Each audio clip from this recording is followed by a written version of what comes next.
దేవునికి ఘనతయు మహిమయు యుగయుగములు కలుగునుగాక. ఆమేన్. 1 తిమోతి 1వ అధ్యాయము 7వ వచనం.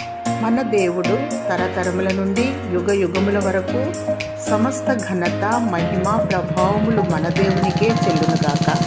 నిన్ను సజీవుల లెక్కలో ఉంచి భూమి మీద జీవింపచేస్తున్నందుకు, ఏ తెగులు అంటకుండా స్వస్థపరుస్తున్నందుకు, ప్రాణాత్మ దేహములను భద్రపరిచి కాపాడుతున్నందుకు, రక్షణ నిరీక్షణ అనుగ్రహించి ఆత్మీయంగా వర్ధిల్ల చేస్తున్నందులకు, శోధన కీడు అవాంతరము తప్పించి ఆదరిస్తున్నందుకు, శత్రువు బారి నుండి విడుదల విమోచన దయచేస్తున్నందులకు, దేవుడు చేయుచున్న మేలులు ఈవుల నిమిత్తమై దేవునికి కృతజ్ఞతాస్తుతులు చెల్లించాలి.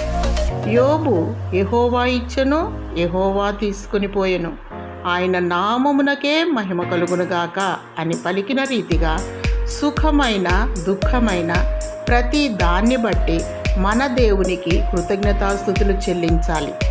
ఆరాధనలకు యోగ్యుడు, ఆయనను స్తుతించు. దేవుడు నిన్ను ఆశీర్వదించి దీవించునుగాక.